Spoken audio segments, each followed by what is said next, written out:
In the bitter cold of war-torn France, a starving refugee woman makes the most desperate offer imaginable to survive, her body in exchange for food.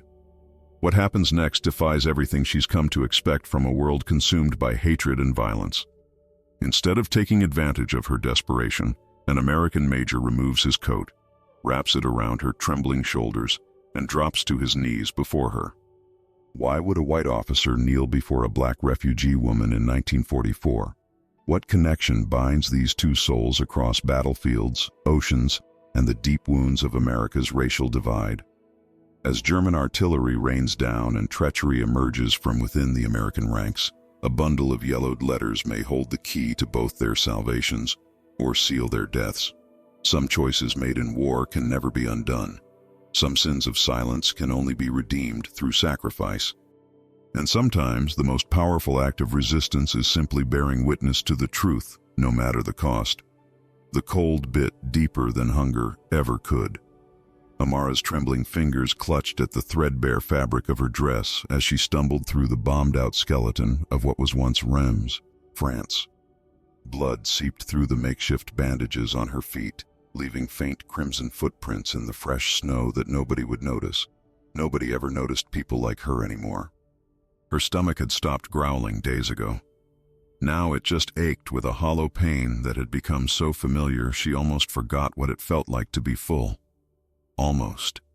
The memory of warm bread and the smell of her mother's cooking haunted her more viciously than the German bombers that had destroyed everything she'd ever known. Amara pressed her hand against the small cloth bag hidden beneath her dress. The corners of the letters inside poked at her skin, a physical reminder of all she had left in this world. The yellowed papers crinkled softly against her chest with each labored breath, each one more precious than gold, more essential than the food she desperately needed. When everything else had been taken, these words remained. She would protect them with her life, even as that life ebbed away with each passing hour. The wind changed direction, carrying with it the unmistakable scent of meat and coffee. Amara's head snapped up, her body responding before her mind could catch up. Her nostrils flared, and saliva flooded her parched mouth so suddenly it hurt. Following the scent like a starving animal, she rounded a corner of crumbled brick to see them. American soldiers gathered around the back of a transport truck, laughing and eating as if the world hadn't ended all around them. One man stood apart from the others. Tall, with shoulders squared beneath his heavy uniform, he supervised the unloading of supplies. The insignia on his uniform caught the weak winter sunlight. A major. His face was stern but not cruel, lines of exhaustion etched around eyes that had seen too much. Amara's heart hammered against her ribs. Americans had food, Americans had medicine, Americans might even have mercy. She had nothing left to trade except. Her mind recoiled from the thought even as her body propelled her forward. The shame burned hotter than any fever, but survival clawed at her with sharper teeth than dignity. What good was pride to a corpse frozen in the snow? The major noticed her first. His hand moved instinctively toward his sidearm before stopping, recognition flashing across his features. Not of her specifically, but of what she was. A civilian, a refugee, a desperate soul among thousands. The other soldiers quieted as they spotted her, nudging each other, smirks forming on some faces, discomfort on others. "Sir," she began in broken English, each word feeling like gravel in her throat. "Please." A soldier called out something that made the others laugh. Amara didn't understand the words, but she recognized the tone, the look. It was the same everywhere. The language of men who saw women as things, especially women with skin as dark as hers. The major silenced them with a sharp gesture, his eyes never leaving Amara's face. There was something in his gaze she couldn't read. Pity, disgust, curiosity. Time seemed to slow as she took another step forward. Her legs threatened to buckle beneath her. Sweat beaded on her forehead despite the biting cold. This moment, this terrible, necessary moment, might be her last chance. "Food," she whispered, hating how her voice cracked. "I need food." And then, forcing the words past lips that felt numb with more than just cold, I can offer myself." The words hung in the frozen air between them. Someone whistled low from the group of soldiers. Another muttered something under his breath, but the major remained perfectly still, his expression unreadable as he studied her face. The silence stretched until it became unbearable. Amara's vision blurred with tears she refused to let fall. She had survived bombs and bullets, hatred and hunger. She would not break now, not even before this man who held her fate in his hands. Then, without a word, the major unbuttoned his heavy wool coat. Amara's stomach clenched, her body tensing for whatever would come next. But instead of approaching her, instead of accepting her desperate offer, he slipped the coat from his shoulders entirely. In 3 long strides, he closed the distance between them.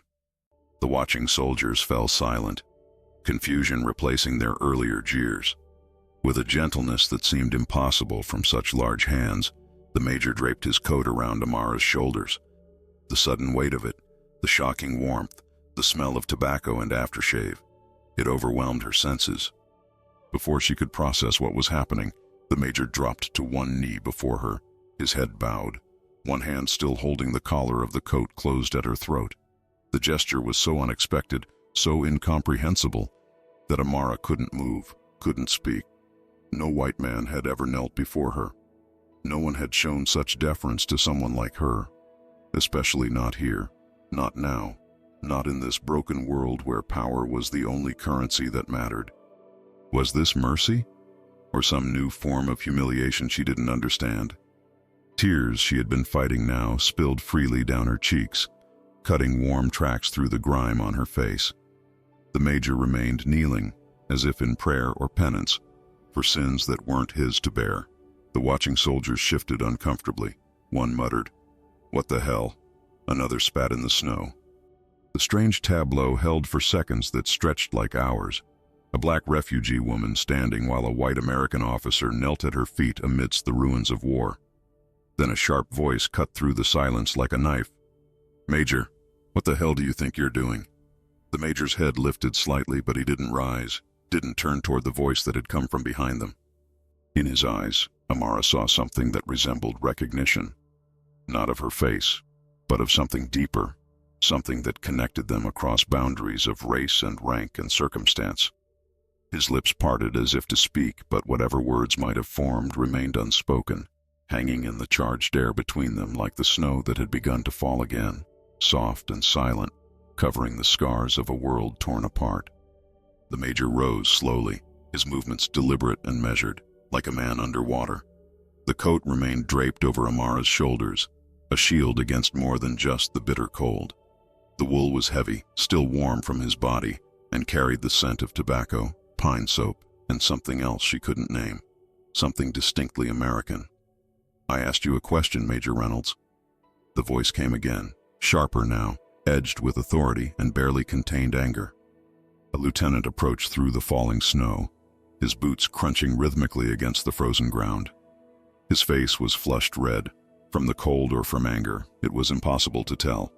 The other soldiers straightened instinctively, cigarettes hastily extinguished, laughter silenced. "Lieutenant Garner." Major Reynolds acknowledged the man without turning fully away from Amara. His hand remained on the collar of the coat, as if reluctant to break this fragile connection between them. "Mind explaining why you're giving away military property to—" Lieutenant Garner's eyes flicked dismissively over Amara, lingering on her dark skin with undisguised contempt. "Street trash?" A muscle twitched in the major's jaw. The soldiers nearby exchanged glances, a current of tension rippling through the group. Some looked uncomfortable, others amused. One spat into the snow and muttered something under his breath that made his neighbor snicker. "This woman needs medical attention and food," Major Reynolds said, his voice level but firm. "I'm simply following protocol for civilian assistance." "Protocol?" Garner's laugh was harsh as broken glass. "Since when does protocol involve kneeling in the dirt before these people?" He stepped closer, lowering his voice so only the major and Amara could hear. "We all know what these refugee women offer, Reynolds, but you don't need to make a spectacle of yourself. Handle your business privately like everyone else." Amara's fingers tightened around the small bag of letters hidden beneath her dress. The fabric of the major's coat pulled taut across her shoulders as her body tensed. Shame and rage coiled together in her chest, hot enough to melt the snow around her feet. She'd endured starvation, bombings, the loss of everything, but this casual degradation made her teeth clench until her jaw ached. "That's enough, Lieutenant." Major Reynolds' voice had changed, hardening into something that made even Garner hesitate. "You're dismissed." "Sir, regulations clearly state—" "I said dismissed." The words fell like stones. Lieutenant Garner's face darkened, but he offered a stiff salute before turning on his heel. As he walked away, he called over his shoulder just loud enough to be heard. "Supply inventory at 1600 hours, Major. I expect all equipment to be accounted for." The implied threat hung in the air. Military supplies were sacred, especially in winter, especially at the front. A missing officer's coat would be noted, questioned, reported. When Garner was out of earshot, Major Reynolds turned back to Amara. His expression had softened again, but worry lines creased his forehead. "Can you stand?" he asked quietly. Amara nodded, though her legs trembled beneath her with exhaustion and hunger. The Major's coat was the warmest thing she'd felt in months, an almost painful contrast to the hollowness inside her. He led her toward the truck where several crates of supplies had been unloaded. The remaining soldiers parted silently, their eyes following the strange pair, the American officer and the refugee woman wrapped in his coat. Some glared openly, others looked away, embarrassed or disinterested. "Sit here," the Major said, gesturing to a wooden crate. "I'll get you something to eat." As Amara sank down onto the makeshift seat, she clutched her precious bag of letters tighter against her chest, an automatic gesture born of months of vigilance.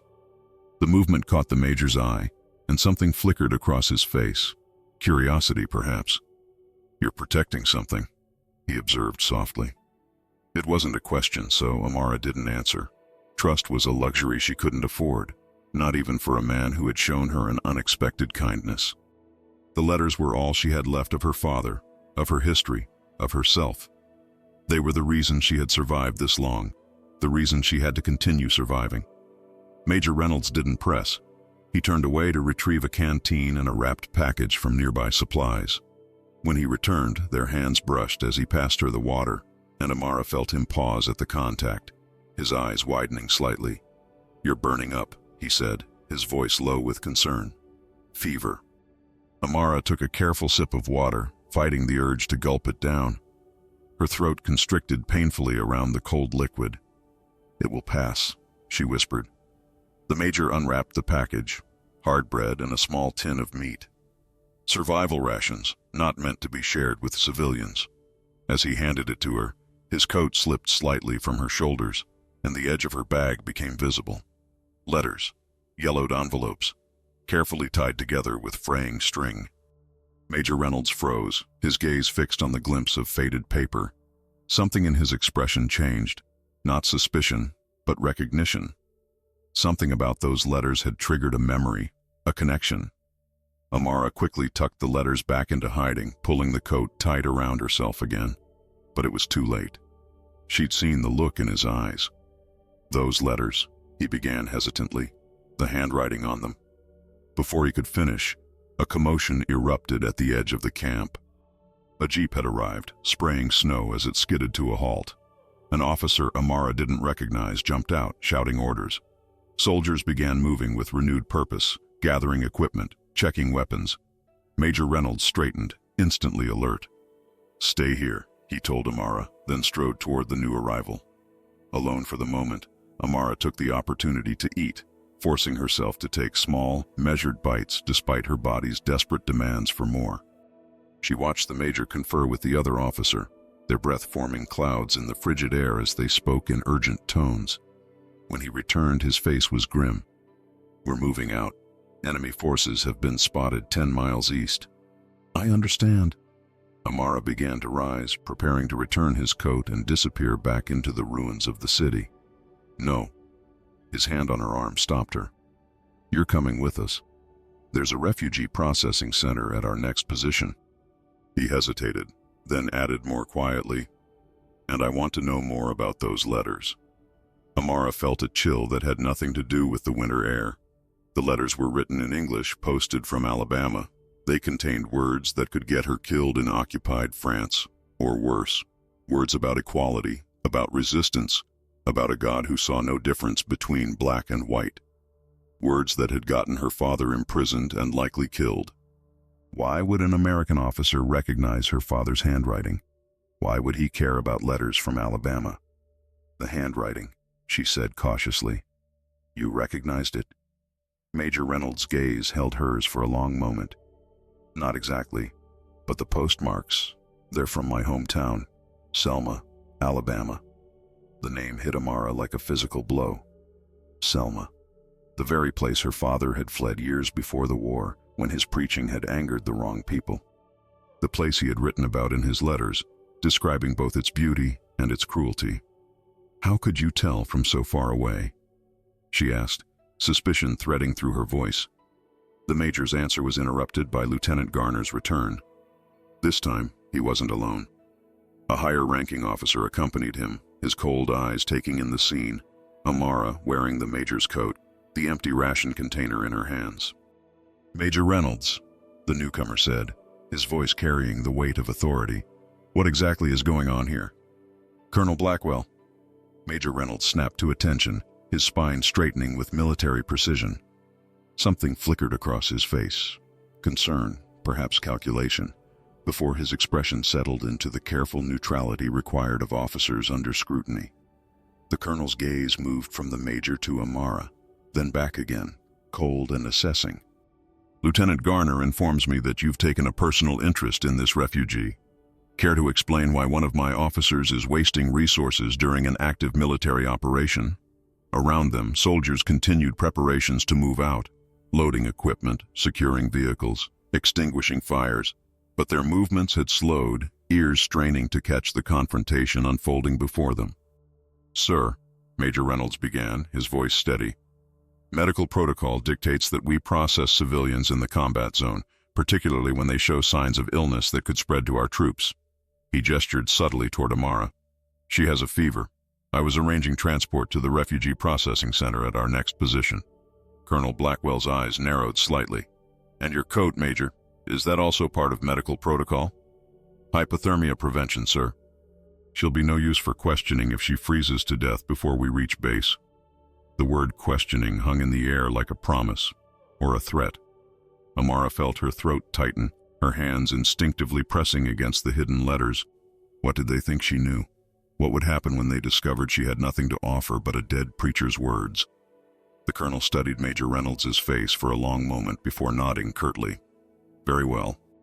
But she rides in the last transport, not with our men. And I want that coat back the moment you reach base, Reynolds. This isn't a charity operation. Understood, sir. Colonel Blackwell turned to leave, then paused. Oh, and Major? I'll expect a full report on your medical assessment when we arrive. Lieutenant Garner will assist you with the documentation. The look that passed between Garner and the colonel spoke volumes. This wasn't over. This was merely postponed. As the senior officers walked away, Major Reynolds exhaled slowly, some of the tension leaving his shoulders. He turned to Amara, his voice dropping to just above a whisper. They're placing you with the other refugees at the eastern edge of camp. I'll find you there after the convoy arrives. His eyes flicked to where her hands still pressed protectively against her chest. Keep those letters hidden. Understand? Amara nodded, questions burning in her throat. Why was he helping her? What did he know about the letters? About her father? But before she could speak, soldiers approached to escort her to the transport vehicles. Move it, one of them growled, his rifle butt nudging her forward with unnecessary force. Major Reynolds opened his mouth as if to object, then closed it again, his jaw clenching. They both knew he'd already drawn too much attention to her. Any further intervention would only make things worse. The journey to the refugee processing center took nearly 3 hours. Amara was crowded into the back of a transport truck with 17 other civilians, mostly women, a few elderly men, and several hollow-eyed children. The vehicle lurched and jolted over bomb-cratered roads, throwing its occupants against each other with every turn. No one complained. They had all endured far worse. Wrapped in the major's coat, Amara attracted curious stares and occasional whispers. One woman with a sharp, thin face leaned close and hissed in French, "How did you get that? What did you have to do for it?" Amara said nothing, turning her face away. The assumption was clear in the woman's tone, in the knowing looks exchanged by others nearby. A black woman with an American officer's coat. There was only one explanation in their minds. The shame burned, but she clutched the coat tighter. Let them think what they wanted. The warmth was worth their judgment. By the time they reached the processing center, a collection of tents and hastily erected Quonset huts on the outskirts of a village less damaged than most, night was falling. The refugees were herded into a large tent divided by hanging blankets into crude sections. Women and children to one side, men to the other. American MPs stood at the entrances, their faces impassive as they directed the flow of exhausted civilians. "Name?" a board clerk asked in mangled French when Amara reached the front of the line. "Amara Diallo," she answered softly. The clerk squinted at her, then at the coat she still wore. His pen hesitated above his clipboard. "That uniform property?" Before she could answer, a voice cut in from behind her. "She's on the priority list. Medical evaluation." Major Reynolds had appeared as if from nowhere, his presence causing the clerk to straighten instantly. "Yes, sir, of course." The clerk made a hasty note and waved Amara through without further questions. The major led her away from the main processing area, past curious onlookers and suspicious guards, to a quieter section of the camp where officers' quarters had been established. The contrast was stark. Actual wooden floors laid over the frozen ground, heat from small stoves warming the air, the smell of coffee and cigarettes replacing the stench of unwashed bodies and fear that permeated the refugee areas. "In here," he said, holding open the flap of a small private tent. "Quickly." Amara hesitated only a moment before ducking inside. The space was cramped but well appointed by wartime standards. A cot, a folding desk with papers neatly stacked, a trunk presumably containing personal items. A hurricane lamp cast warm light over everything, creating the illusion of safety. Major Reynolds followed her in, letting the tent flap fall closed behind him. For the first time, Amara felt a flicker of real fear.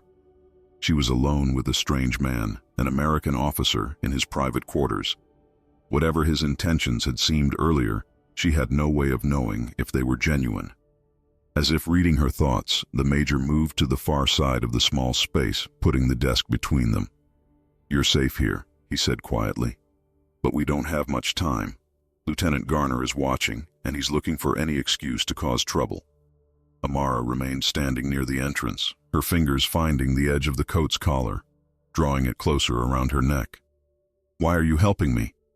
The major's eyes dropped to where the letters were hidden beneath her clothing. "Those letters. I saw the address. Selma, Alabama. I grew up there." He paused, seeming to choose his next words carefully.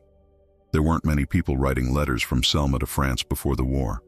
Even fewer who would be writing to someone like you. "Someone like me?" The words came out sharper than she intended. "A black woman," he clarified, no apology in his tone, just simple acknowledgement of the reality they both understood. "And from what little I could see of the handwriting," he hesitated again. "My father," Amara said finally, her voice barely audible. "The letters are from my father, Reverend Joseph Diallo." The name landed between them like a stone dropped into still water, sending ripples of recognition across the major's face. "The preacher," he breathed. "The one who spoke out against the Klan. The one who left after the church burning." Amara's heart pounded so loudly she was certain he must hear it. "You knew him." "I knew of him. Everyone in Selma did." The major ran a hand through his short hair, his expression troubled. "He disappeared after the troubles in '36. Some said he fled to Europe." "France," Amara confirmed. "He had connections through the church, missionaries who helped him escape." Her fingers unconsciously traced the outline of the letters through the fabric. "He wrote to me every month until the Germans came. The last letter arrived 3 years ago." Major Reynolds was silent for a moment, processing this information.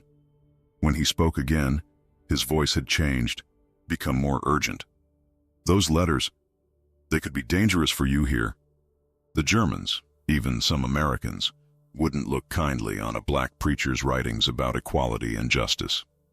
They're all I have left of him." Amara said simply. Outside, voices approached. One of them, unmistakably Lieutenant Garner's. The major glanced toward the tent entrance, his expression hardening. "Listen carefully," he said, lowering his voice. "Keep those letters hidden. I'll find a way to get you transferred to the Allied civilian evacuation in Paris. From there you might be able to reach England." He moved toward the entrance. "I have to go now, before they get suspicious. Stay with the other refugees tonight. I'll come for you in the morning." "Why?" Amara asked, the question that had been burning inside her since he first knelt before her in the snow. "Why risk helping me?" Major Reynolds paused, his hand on the tent flap. Something like pain flickered across his face. "Because," he said softly, "I was there the night your father had to flee, and I did nothing to stop it." Before she could respond, he was gone, leaving her alone with this new, unsettling revelation and the distant sound of Lieutenant Garner's voice growing louder as he approached the officers' quarters. Sleep eluded Major Thomas Reynolds. The canvas of his tent rippled with each gust of winter wind, casting shifting shadows across the cramped space. He lay on his cot, fully dressed, boots still laced, eyes fixed on the ceiling. His mind raced with memories he'd spent years trying to forget. Memories of Selma, of fire against the night sky, of a black preacher's powerful voice silenced by hatred and fear. The night Reverend Diallo's church burned. The night Thomas Reynolds, barely 17, had stood in the shadows watching as hooded men carried torches in hatred to the steps of a place of worship. He hadn't participated, hadn't lit a torch or shouted slurs, but he hadn't intervened either. He had simply watched, frozen by cowardice disguised as neutrality, as flames consumed not just a building, but the very ideal of justice his uniform now claimed to defend. He pressed the heels of his hands against his eyes until bursts of color appeared in the darkness. What were the odds? Of all the refugees in all the war-torn cities of Europe, how had he encountered the daughter of the very man whose persecution haunted his conscience? The Reverend's words from his last sermon in Selma echoed in Thomas's memory. The sin of silence weighs as heavily as the sin of action. Those who stand by while evil is done bear the mark of complicity. Thomas had carried that mark for 8 years, had joined the army partly to escape it, partly to atone for it. And now, fate or God or the cruel comedy of war had placed Reverend Diallo's daughter directly in his path. Outside, the camp was quieting as midnight approached. Occasional shouts from sentries, the distant rumble of artillery to the east, the soft murmur of men sharing cigarettes and homesickness around dimming fires. These were the lullabies of war. Thomas had grown accustomed to sleeping through them, but tonight sleep wouldn't come. He rose from his cot and moved to the small field desk where his maps and orders lay neatly arranged. In the yellow light of his lamp, he studied the deployment schedules. His company would remain at this processing center for 3 more days before moving closer to the front. If he was going to help Amara Diallo, it had to be soon. The risks were substantial. Lieutenant Garner had already reported the coat incident to Colonel Blackwell. Any further interest in the refugee woman would be noted, questioned, potentially court-martialed if it interfered with his duties. And beyond the military consequences loomed the deeper, more personal ones. What would happen if Amara learned the full truth about his presence that night in Selma? Thomas pulled a cigarette from his breast pocket, then thought better of it and returned it unworn. The smell would linger in the small tent, and he needed clarity, not the familiar comfort of tobacco. A soft knock at his tent pole interrupted his thoughts. "Enter," he called quietly, instantly alert. The tent flap lifted, and Sergeant Miller stepped inside, bringing with him a blast of cold air and the smell of diesel fuel. The sergeant was a reliable man, steady under fire, respectful of command but not blindly obedient, trusted by the men. "Sorry to disturb you so late, Major," Miller said, keeping his voice low. "Thought you should know Lieutenant Garner's been asking questions about the refugee woman, the one with your coat." Thomas felt a chill that had nothing to do with the winter air. "What kind of questions?" "Where she came from, whether she spoke to you privately, whether she gave you anything." Miller's expression remained carefully neutral. "He's been talking to the MPs at the refugee tent, sir. Suggested she might be a security risk." On what grounds? Thomas demanded, though he already knew the answer. Miller shrugged slightly. Doesn't need grounds, sir, not for a refugee, especially not one who's... He trailed off. Black? Thomas finished for him. Yes, sir. The sergeant shifted uncomfortably. There's more. Colonel Blackwell's authorized a search of all refugees' personal belongings tomorrow morning. Looking for contraband, he says. Letters from an American preacher known for speaking against racial injustice would certainly qualify as contraband in some officers' eyes, especially letters written to a black woman in occupied France. Thank you, Sergeant, Thomas said, his mind already calculating possibilities, risks, potential allies. Keep this between us. Yes, sir. Miller hesitated at the tent entrance. If you don't mind me asking, sir, is she important? The woman. Thomas met the sergeant's gaze steadily. Her father was a good man who suffered a great injustice. That makes her important. Miller nodded once, understanding something in the major's tone that went beyond words. I'll keep my eyes open, sir. Good night. After the sergeant left, Thomas sat motionless for several minutes, weighing options that all seemed to lead to disaster. Finally, he made his decision. Grabbing his sidearm and slipping it into its holster, he exited the tent and made his way through the darkened camp toward the refugee area. The night air bit through his uniform. He still hadn't replaced the coat he'd given to Amara. Stars glittered overhead, cold and distant, offering light but no warmth. The same could be said for the ideals that had brought America into this war, Thomas thought bitterly. Democracy and freedom shone in speeches and propaganda posters, but their light rarely reached those who needed them most. The refugee tent was guarded by 2 MPs, their breath forming clouds in the frigid air. They straightened as Thomas approached. At ease, he said quietly. I need to conduct a security interview with one of the refugees. Colonel's orders. The lie came easily, wrapped in the authority of his rank. The guards exchanged glances but didn't question him. One held the tent flap open. Which one, sir? Diallo. Amara Diallo. I'll find her. Inside, the tent was dimly lit and crowded with sleeping forms. The air was heavy with the smell of unwashed bodies, fear sweat, and desperation. Women and children lay huddled under thin blankets, some shivering, even in sleep. Thomas moved carefully between them, searching for Amara. He found her in a corner, apart from the others. She wasn't sleeping. Her eyes, reflecting what little light there was, watched him approach. She still wore his coat, clutched tightly around her thin frame. Thomas crouched beside her, speaking in a whisper. You need to move, now. They're going to search everyone in the morning. Amara's expression didn't change, but her hand instinctively pressed against her chest where the letters were hidden. Where can I go? The camp is surrounded. I have a place. It's not comfortable, but it's safe for tonight. He glanced around to ensure no one was listening. Can you walk? She nodded and rose silently, careful not to disturb those sleeping nearby. Thomas led her out of the tent, nodding to the guards as they passed. Taking her for questioning, sir? One asked. Intelligence matter. Classified. Thomas kept his tone casual but authoritative. We won't be long. They made their way through the camp, staying in shadows where possible. Thomas led her past the medical tent, the mess area, toward the motor pool where vehicles waited for the next day's operations.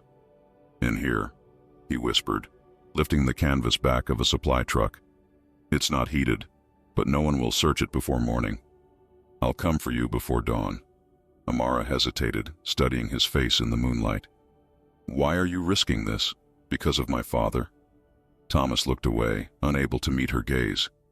Get in, please.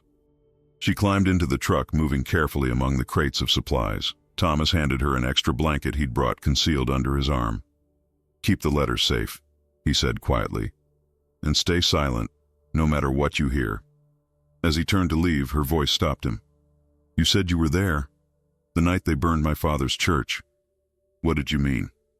The question hung between them, heavy with unspoken accusations. Thomas's heart hammered against his ribs. This was the moment to confess, to tell her everything, how he had stood in the crowd, a teenager paralyzed by fear and the weight of his family's expectations, watching as hatred destroyed her father's life's work. But now wasn't the time. Not with Garner hunting for reasons to detain her. Not with the letters still at risk. "It's a long story," he said finally, "and not one that paints me in a good light. But I promise you'll hear it all." He secured the canvas flap. "Stay safe." As he walked back toward his tent, Thomas felt the weight of the past pressing down on him with each step. He had failed Reverend Diallo once before, through inaction and silence. He would not fail his daughter now. In his tent, he found a folded note on his pillow. The handwriting was Lieutenant Garner's, the message brief. "I know what you're hiding. We need to talk. Your Alabama secret isn't as buried as you think." Thomas stared at the note, a cold knot forming in his stomach. It could be a bluff, Garner fishing for information based on suspicion alone. Or it could be something worse. Either way, the lieutenant had just escalated whatever game they were playing. And Amara's life, along with her father's precious letters, hung in the balance. "Major Reynolds, I'm going to ask you again, what exactly is your interest in this refugee woman?" Colonel Blackwell's voice carried the practiced evenness of a man accustomed to extracting information through persistence rather than force. They sat in the command tent, a space made official by a folding desk bearing maps, reports, and a half-empty bottle of bourbon that no one had touched despite the early morning chill. Lieutenant Garner stood slightly behind the colonel, arms crossed, a barely concealed smirk playing at the corners of his mouth. Thomas maintained a neutral expression, his hands resting on his knees, back straight, the perfect picture of military compliance. Only the slight tightening around his eyes betrayed the tension coiling within him. "As I've stated, sir, I was following standard protocol for handling civilians in need of medical attention." His voice remained steady, betraying none of the exhaustion from his sleepless night. "The woman showed signs of fever and malnutrition. Given our outbreaks of typhus in the northern camps, I thought it prudent to isolate and monitor her." "For her benefit or for ours?" Colonel Blackwell leaned forward, eyes narrowing. "Because Lieutenant Garner tells me you've shown a rather personal interest in her welfare." "She's a civilian in a war zone, sir. Her welfare is our responsibility." "Is that the only reason?" Garner cut in, his Alabama drawl more pronounced than usual. "No other connections?" Thomas felt a cold weight settle in his stomach. The note from last night hadn't been a bluff. Somehow Garner knew, or suspected, more than he should. "I'm not sure what you're implying, Lieutenant," Thomas replied, meeting Garner's gaze directly. Colonel Blackwell sighed, reaching for a folder on his desk. "Major, we conducted the contraband search of the refugee area this morning." He opened the folder, revealing a typed report. Interestingly, the woman in question, Amara Diallo, was nowhere to be found. The colonel paused, watching Thomas's face for any reaction. Thomas kept his expression carefully blank, though his heart hammered against his ribs. "Would you happen to know anything about that, Major?" "No, sir. Last I saw her was during processing yesterday." "That's interesting," Garner said, stepping forward. "Because 2 MPs reported you escorted her from the refugee tent late last night. For questioning, you said." Thomas silently cursed himself for underestimating Garner's thoroughness. The lieutenant had clearly been building his case all night, checking with the guards, tracking movements. "I interviewed her briefly regarding civilian movements near our forward positions," Thomas said, the lie coming smoothly. "Standard intelligence gathering. She had nothing of value to report, so I returned her to the refugee area. Yet she wasn't there this morning," Colonel Blackwell pressed. "Perhaps she left on her own. Refugees often do, especially if they fear deportation or detention." Colonel Blackwell studied him for a long moment. "Major, your record is exemplary. Distinguished service in North Africa, commendations for leadership at Anzio. You're respected by your men and your fellow officers." He closed the folder with deliberate slowness, "Which is why I find this situation so troubling." "There's nothing troubling about following protocol, sir." "What about following orders?" Garner interjected. "You were ordered to return that coat, yet our missing refugee was last seen still wearing it." Thomas's jaw tightened almost imperceptibly. "I was focused on more pressing matters." "More pressing than a direct order?" Colonel Blackwell raised an eyebrow. "Permission to speak freely, sir?" Thomas asked, shifting his approach. The colonel nodded. This feels like an excessive amount of attention on a single refugee in a coat, sir. We have operations to plan, men to command, and a war to fight. Is this really the best use of our time? A dangerous gambit. Questioning the colonel's priorities could backfire spectacularly. But Thomas needed to redirect this interrogation before it circled closer to the truth. Colonel Blackwell's expression hardened. When one of my officers begins acting irregularly, showing unusual interest in civilians, and potentially compromising security, I consider that very much worth my time, Major. I understand, sir. Do you? The colonel leaned forward. Because Lieutenant Garner has brought to my attention some concerning information about your past associations. Thomas felt his blood run cold but maintained his composure. Sir? Selma, Alabama, Garner said, watching Thomas closely. That's your hometown, isn't it, Major? Yes, sir. Interesting coincidence, Garner continued, circling to stand directly in Thomas's line of sight. Our missing refugee has connections there too. According to her processing paperwork, she's the daughter of one Joseph Diallo. That name mean anything to you, Reynolds? The trap was set, the question hanging in the air between them.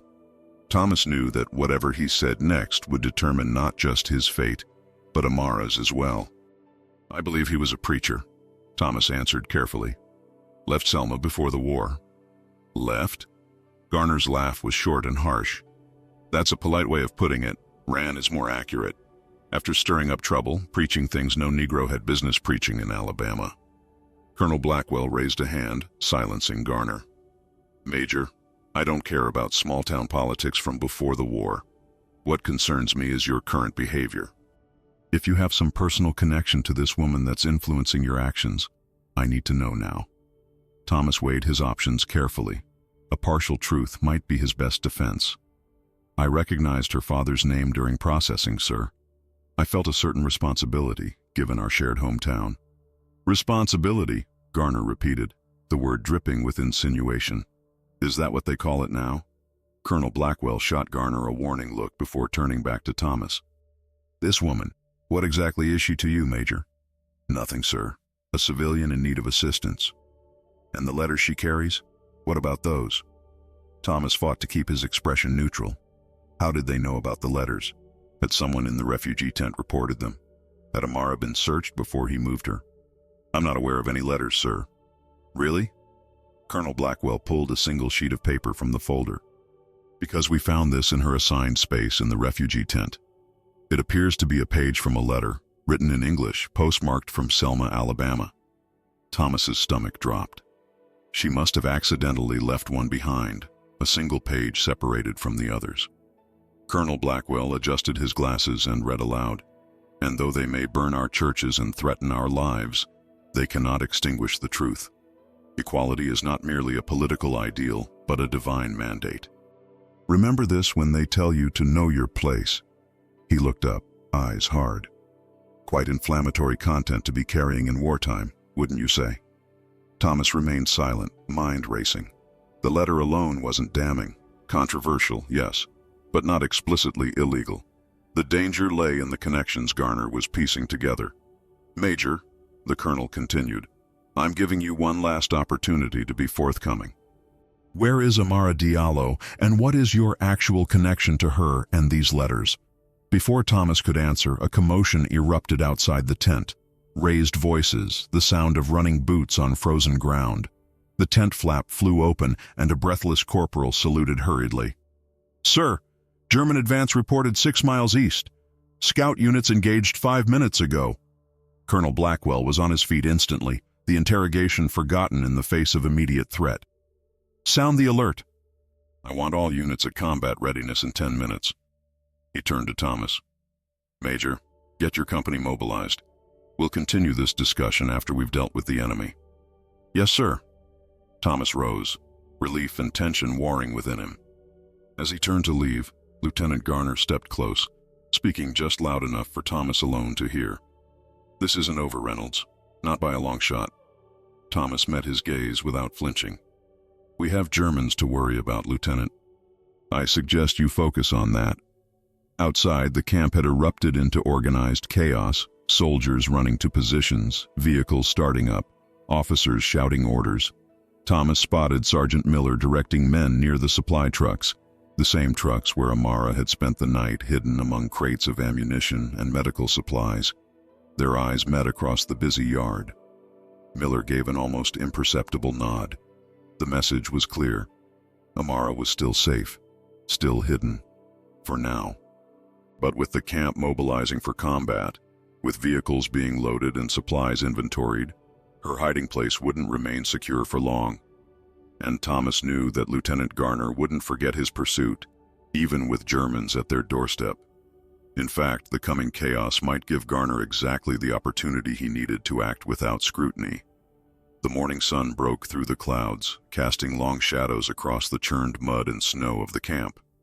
Thomas felt the weight of multiple threats closing in, the Germans from the east, Garner from within, and the heavy burden of his own past casting the longest shadow of all. The first artillery shell screamed overhead like a soul in torment, before exploding in a thunderous bloom of fire and earth 300 yards beyond the camp perimeter. The ground shuddered. Men dove for cover. Orders were shouted and radios crackled with frantic communications. "Distance and bearing," Thomas bellowed to his radio operator as he sprinted toward the command position, ducking low as a second shell whistled toward them. "Germans advancing along the eastern ridge, sir. Artillery support, at least 4 88s. Infantry following with mechanized support." The world dissolved into organized chaos. Thomas found himself operating on instinct and training, positioning his men, coordinating defensive fire, all while acutely aware that somewhere in the supply trucks at the northern edge of camp, Amara remained hidden, directly in the path of the German advance. "Miller!" Thomas caught the sergeant's arm as he rushed past with an ammunition crate. "The supply trucks. We need to move them behind our lines immediately." Understanding flashed in the sergeant's eyes. "On it, sir." But before Miller could turn away, Lieutenant Garner appeared through the smoke and confusion, his face tight with something that might have been fear, but looked more like excitement. "Major Reynolds, Colonel wants you at command immediately. I'll handle the supply movement." Thomas hesitated. Leaving Garner in charge of the very trucks where Amara was hiding felt like handing a fox the keys to the henhouse. But a direct order from the colonel couldn't be ignored, not in the middle of an attack. "Sergeant Miller, you're with me," Thomas said quickly. "Lieutenant, those trucks contain critical medical supplies. Ensure they're moved intact to the rally point behind the ridge." Garner's eyes narrowed slightly. "Of course, Major. I understand their value." The emphasis wasn't subtle. Thomas held Garner's gaze for a moment longer, then turned toward the command tent, gesturing for Miller to follow. "Sir," Miller said quietly as they moved through the chaos, dodging running soldiers and skirting craters from the first artillery barrage, "I don't trust the lieutenant with those trucks." "Neither do I, Sergeant." Thomas ducked as another shell screamed overhead. "That's why you're going to double back and make sure Garner doesn't do anything besides his duty. Go." Miller nodded and disappeared into the smoke without another word. The command tent was a hive of controlled panic. Colonel Blackwell stood over a map table, radio operators on either side relaying information from the forward positions. His face was grim as he looked up at Thomas's arrival. "Major, the Germans have broken through our eastern picket. They're moving faster than expected. Looks like a probing attack to test our defenses, but it could become a full assault if they find weakness. My men are in position along the ridgeline, sir. We can hold them if this is just a probe." Blackwell nodded, then lowered his voice. "Our earlier discussion is postponed, not forgotten. But right now, I need your expertise, not your excuses. Understood?" "Yes, sir." For 20 minutes, Thomas immersed himself in the tactical situation, pushing all thoughts of Amara and the letters to the back of his mind. This was what he was trained for: reading terrain, anticipating enemy movements, positioning men to maximize defensive advantage while minimizing casualties. The German probe intensified, then began to falter as it met coordinated resistance. Thomas was just beginning to believe they might repel the attack without major losses when the first civilian screams cut through the battlefield noise. Colonel Blackwell's head snapped up from the map. "What the hell was that?" Thomas's blood ran cold. "The refugee area, sir. Northern edge of camp." "Damn it! I ordered those civilians moved to the fallback position 15 minutes ago." Thomas was already moving, grabbing his rifle and helmet. "Permission to assess the situation, sir." "Granted. Take a squad. Secure those civilians." Thomas ran through smoke and chaos toward the screams, gathering soldiers as he went. The scene that greeted him as they reached the northern edge of camp was a vision from hell itself. 2 of the supply trucks were burning, their ammunition cooking off in cracking bursts that sent deadly fragments flying in all directions. The refugee tent had been hit directly by a shell, its canvas walls shredded and burning. Men, women, and children ran in panic while American soldiers tried to herd them toward safety. And in the middle of it all stood Lieutenant Garner, shouting orders that no one seemed to be following. "Lieutenant, report!" Thomas bellowed over the din. Garner turned, his face streaked with soot. "Artillery hit the trucks, sir. We were moving them when the Germans targeted this area." Thomas scanned the burning vehicles, his heart pounding. "Casualties?" 3 men down. Unknown number of refugees. "Where are the other supply trucks?" Something flickered across Garner's face. Satisfaction, perhaps, or triumph. "We moved 4 back to the rally point. 2 were hit before we could get to them." Thomas fought to keep his expression neutral. 2 trucks burning. But which 2? Was Amara's hiding place among them? A woman's scream cut through his thoughts. Not of fear, but of grief. A refugee woman knelt beside a still form half buried in collapsed canvas and wooden support poles from the destroyed tent. Her wailing rose above the battle noise like an accusation. "Get these people to the fallback position now," Thomas ordered, then turned to a nearby sergeant. "Set up a triage area behind the ridge." "Move!" As his men rushed to comply, Thomas grabbed Garner's arm and pulled him close. "Which trucks were hit?" "Supply trucks 3 and 5, sir." Garner's eyes held a challenge. "Why? Something special in one of them?" Before Thomas could respond, a new sound joined the cacophony. The distinctive mechanical growl of German tanks advancing through the trees to the east. The probing attack had apparently found the weakness it sought.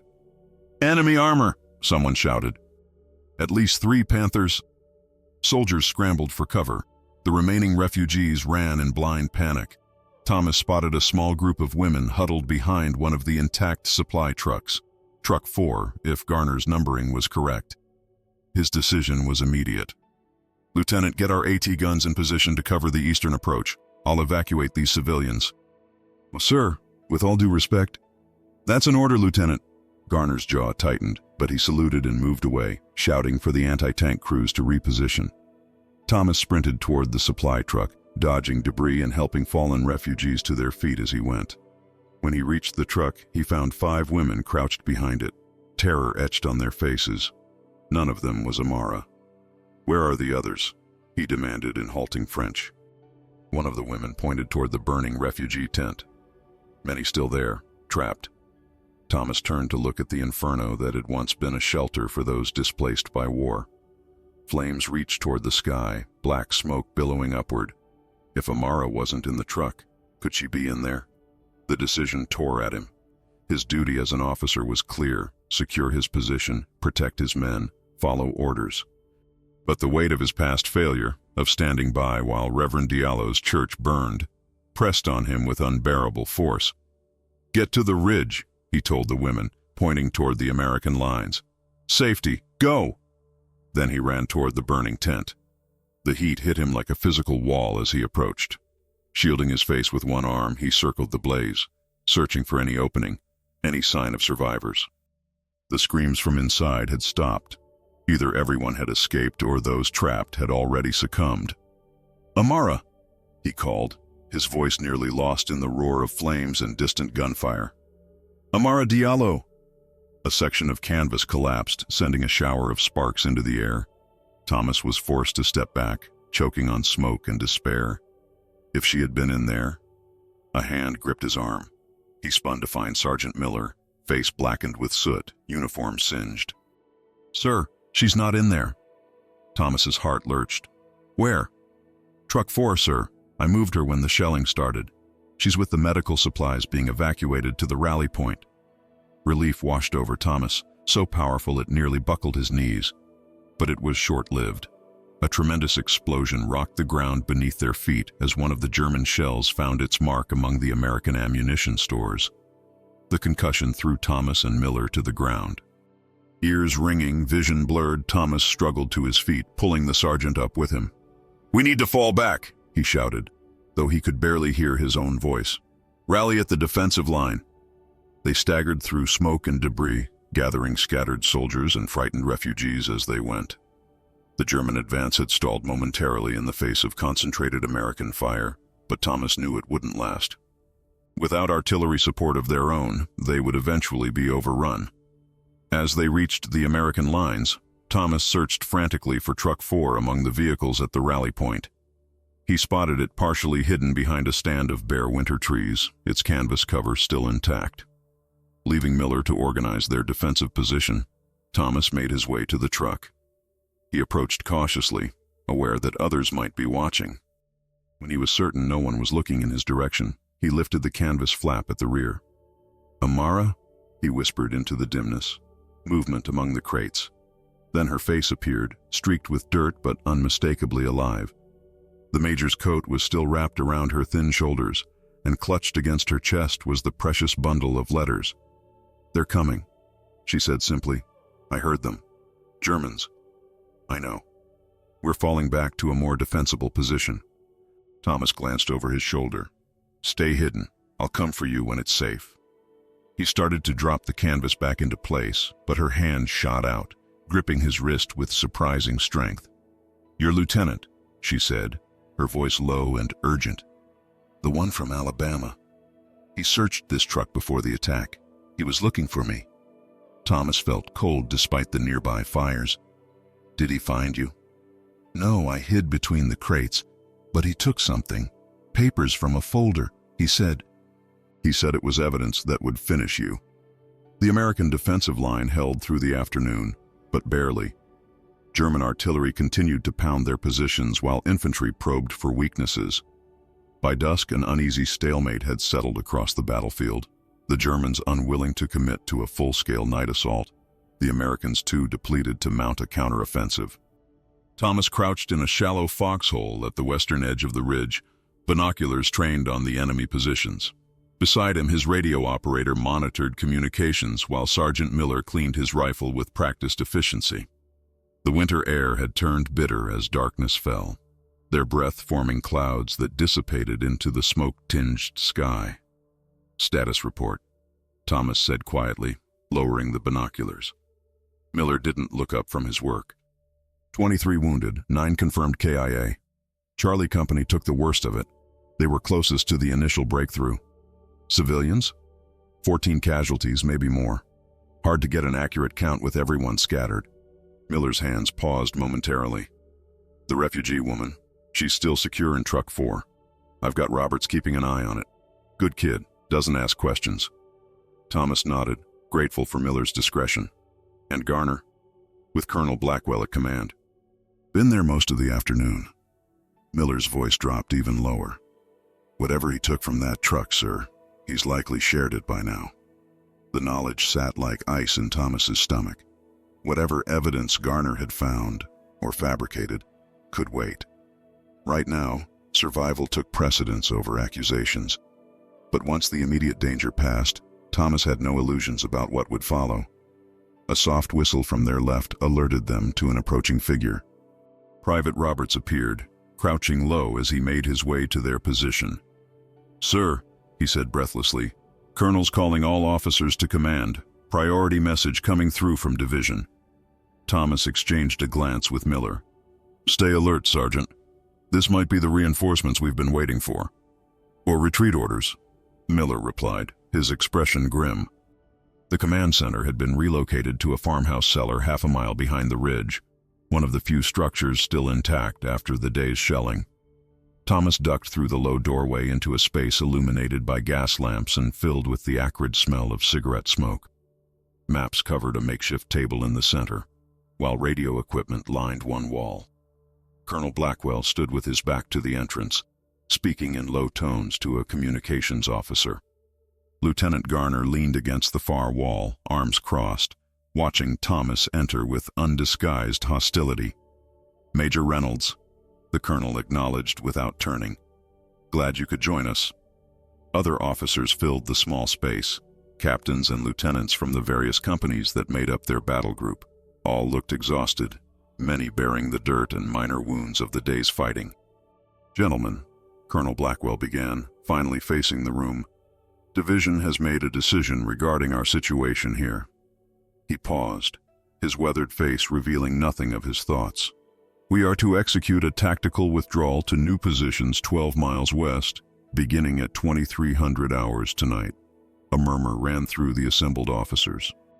Withdrawal was a polite military term for retreat, something American forces had been ordered to do with increasing frequency in recent months. "Sir," one of the captains spoke up, "what about the civilians? We've got wounded refugees who can't be moved quickly." Colonel Blackwell's expression hardened slightly. "Division is sending transportation for our wounded men. Civilians," he hesitated, "civilians are to be left in the care of local authorities where possible." "There are no local authorities, sir," Thomas said, unable to keep the edge from his voice. "The nearest functioning civilian government is 30 miles south. Then they'll have to fend for themselves, Major." The colonel's tone made it clear this wasn't open for debate. "Our priority is preserving our fighting capability for the larger offensive next month." Thomas felt a cold anger building inside him. "Sir, with respect, abandoning civilians to advancing enemy forces violates the—" "I'm well aware of the Geneva Convention, Major Reynolds," Blackwell cut him off sharply. "But I'm also aware of our tactical reality.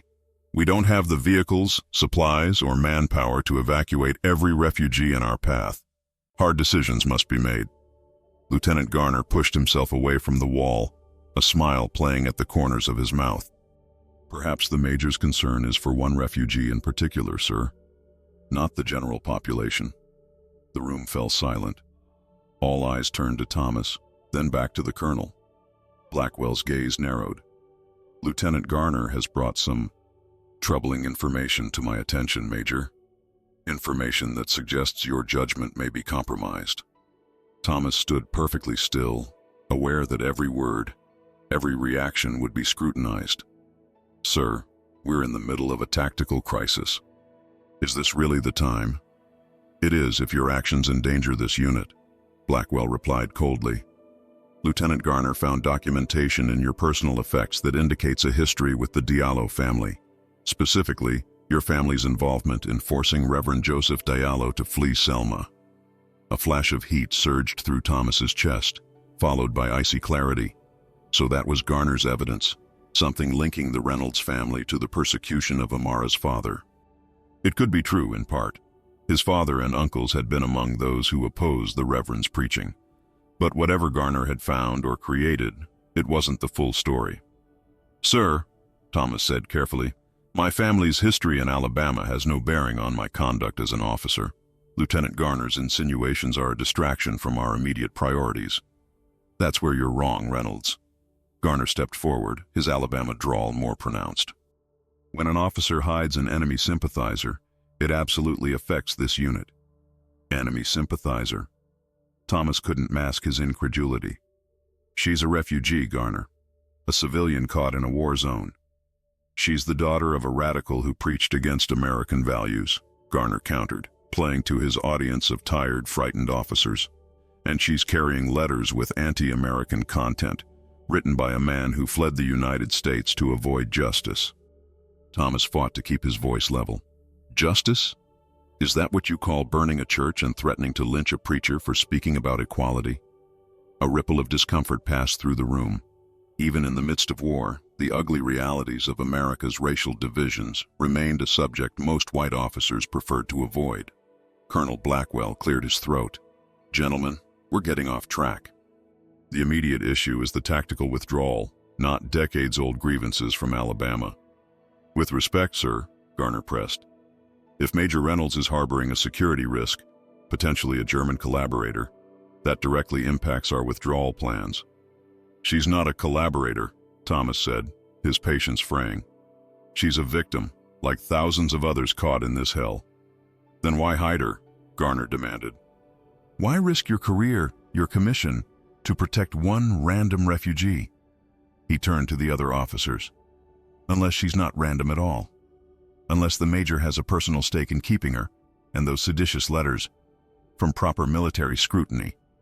Before Thomas could respond, the cellar door burst open. Sergeant Miller stumbled in, his rifle clutched in one hand, blood streaming from a gash across his forehead. "Germans," he gasped, breaking through the western flank. They circled behind us while their main force held our attention at the ridge. The room erupted into motion. Colonel Blackwell barked orders for immediate defensive repositioning. The planned withdrawal at 2300 hours had just become an emergency evacuation. As officers rushed to their units, Thomas grabbed Miller's arm. "The supply trucks, already being targeted," Miller confirmed grimly. "They hit our fuel depot first, then started moving toward the vehicle park." Thomas's mind raced. Amara was still hidden in Truck 4, directly in the path of the German advance. If she was captured, a black woman carrying letters from an American preacher denouncing racial injustice, her fate would be sealed. The Germans had little use for African refugees except as forced labor, and even less patience for political complications. "Get to your company, Major," Colonel Blackwell ordered as he strapped on his sidearm. "Defensive positions around the evacuation route. Essential personnel and equipment only." "Sir, the civilians are not your concern right now, Reynolds," the colonel snapped. "That's an order." As Thomas turned to leave, Lieutenant Garner stepped close, speaking low enough that only Thomas could hear. "I know she's in Truck 4, and I know what those letters really say about your family." His eyes gleamed with malice. "When this is over, Reynolds, you'll face court-martial, if you survive. The Army doesn't look kindly on officers who betray their own country over guilt about a Negro preacher." Thomas stared at him, suddenly understanding. "This isn't about military security. This is about protecting the natural order back home. You're afraid of what those letters represent, that someone dared to speak the truth about Selma, about families like yours, about mine." Garner's expression darkened. "Those letters will never leave this battlefield, Major. Neither will she." He patted his holstered pistol. "Some problems can be solved permanently in the confusion of battle. Tragic casualties of war." The threat was unmistakable. Thomas felt something snap inside him. The final thread of restraint, of deference to a system that had always protected men like Garner while sacrificing people like Reverend Diallo. His hand moved before his mind could fully form the thought. The sound of the punch connecting with Garner's jaw echoed in the now empty command cellar. The lieutenant staggered backward, eyes wide with shock, then rage. His hand flew to his sidearm. A single shot cracked through the small space. Garner froze, his fingers inches from his holster. Behind him stood Sergeant Miller, his service pistol raised, smoke curling from the barrel. But he hadn't fired at Garner. "Sir," Miller said calmly, lowering his weapon. "German scout came through the window behind the lieutenant." He nodded toward a crumpled form on the earthen floor that Thomas hadn't noticed in the dim light. "Seems they're closer than we thought." The message in Miller's eyes was clear. "This changes everything." The rules of ordinary military conduct no longer applied. They were surrounded, outnumbered, and time had run out for polite disagreements about protocol. Outside, the night erupted with gunfire and the distinctive sound of German MG-42 machine guns, Hitler's bone saws chewing through the darkness. The attack had begun in earnest, and somewhere in its path sat Truck 4, with Amara and her father's precious testimony hidden inside. The world had dissolved into fire and shadow. Thomas ran through the chaos, Miller at his side, both men moving with the focused desperation of soldiers who understand that seconds determine the difference between life and death. The German breakthrough had been more coordinated than anyone anticipated. Not just a probing attack, but a calculated strike designed to sever the American supply lines and encircle their defensive positions. Tracer rounds cut scarlet paths through the darkness. Explosions punctuated the night with brief, terrible illumination, revealing snapshots of horror. Wounded men dragging themselves toward cover, vehicles burning like funeral pyres, refugees running in blind panic between American and German lines. "This way," Miller shouted over the cacophony, pulling Thomas down behind a shattered stone wall as machine gun fire strafed the ground where they had stood moments before. "Vehicle park is 300 yards northwest. If we cut through the drainage ditch, we might make it before the Germans secure the area."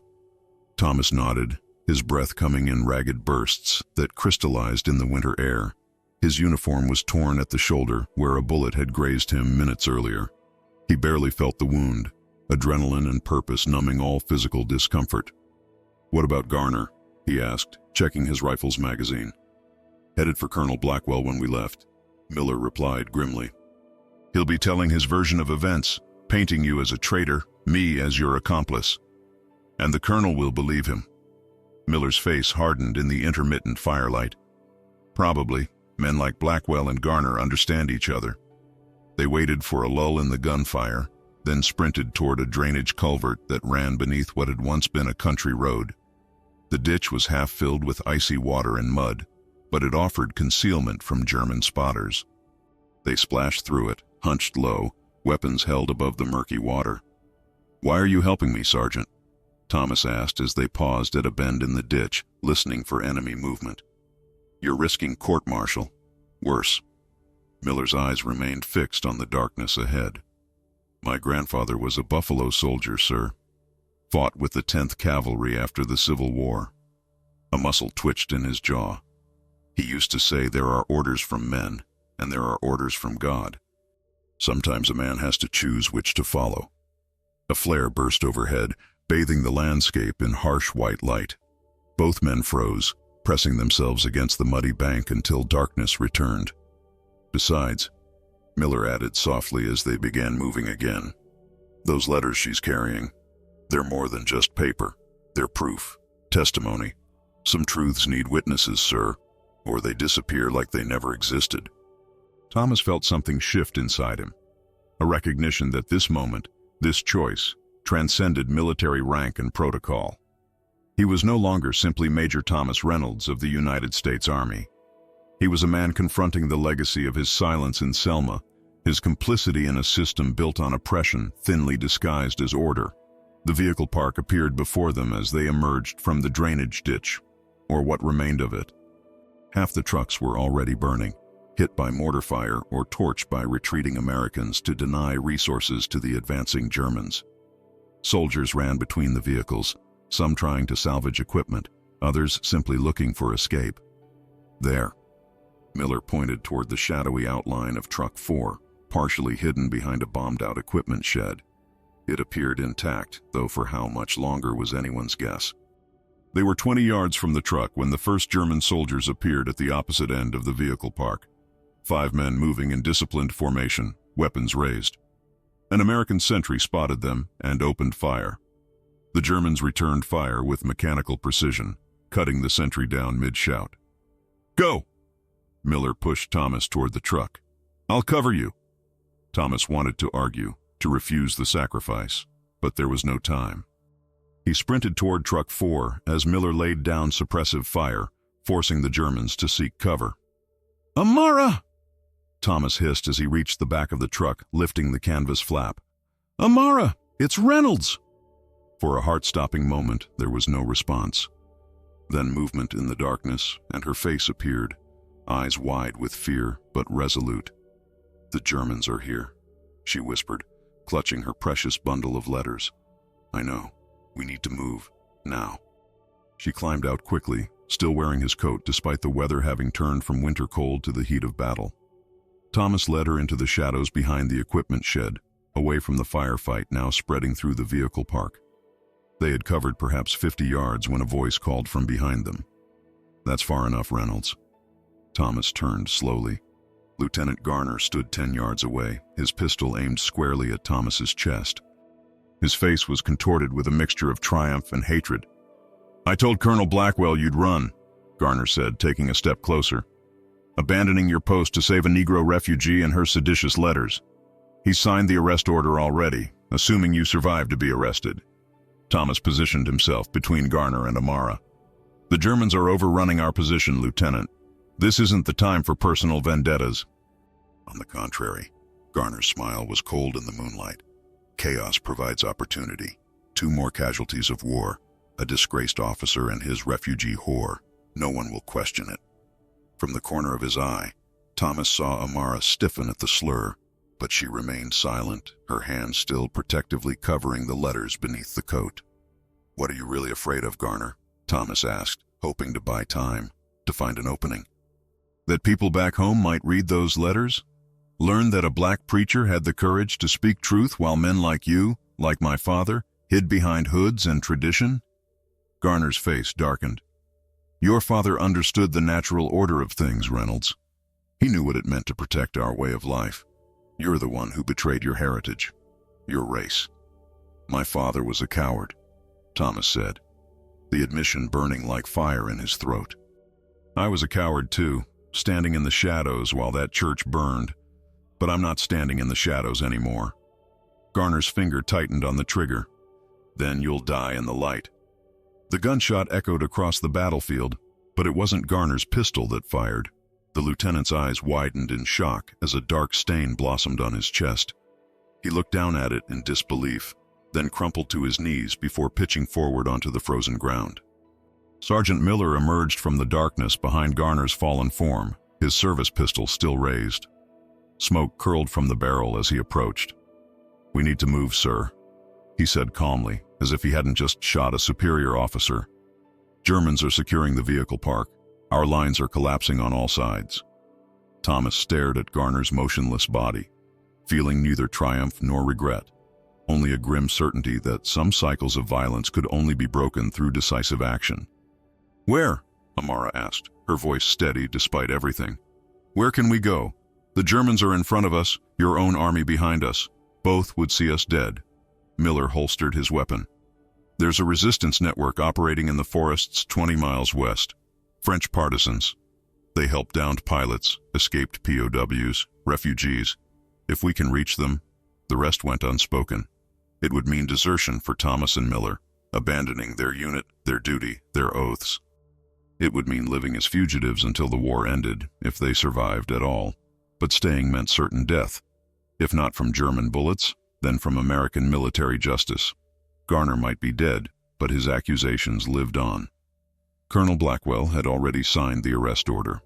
In the chaos of retreat, 2 deserters and a refugee would be easy targets for a tragic battlefield accident. Thomas made his decision. He unhooked his officer's insignia from his torn uniform and let them fall to the ground beside Garner's body. The resistance, then. He turned to Amara. "Those letters, your father's testimony, they deserve to survive this war, to be heard." Her eyes met his, and in them he saw not just determination, but a flicker of something he hadn't earned yet: forgiveness. "My father believed words could change hearts," she said softly. "Even the hearts of those who hated him. That's why he kept writing, kept preaching, even when they threatened him." She touched the letters beneath the coat. "These aren't just his words. They're his faith in humanity, in the possibility that people can choose a different path than the one laid out for them by history and hatred."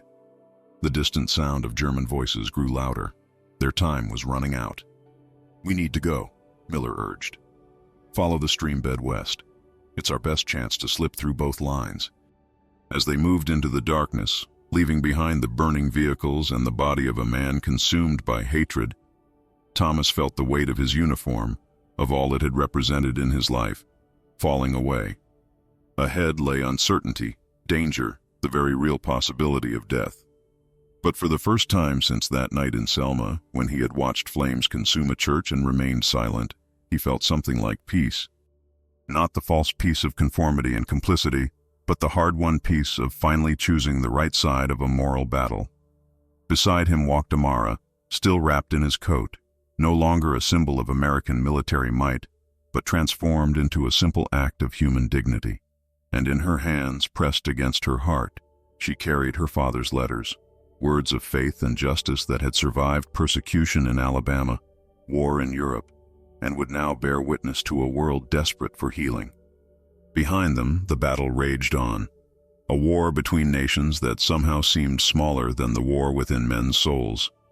Before them lay an uncertain future, but one they would face with clear consciences and the knowledge that some causes transcend borders, uniforms, and the artificial divisions of a broken world. When faced with the choice between duty and humanity, between silence and action, what would you have done?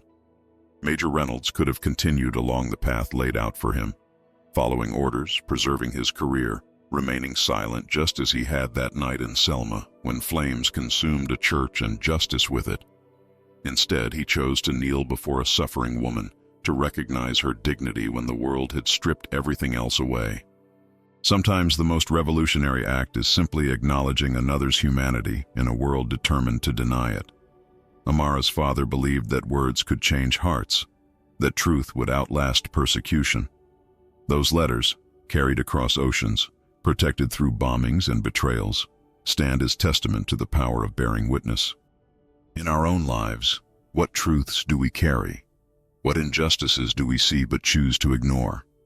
The war that raged across Europe has long since ended, but the battle for human dignity continues in ways both grand and intimate.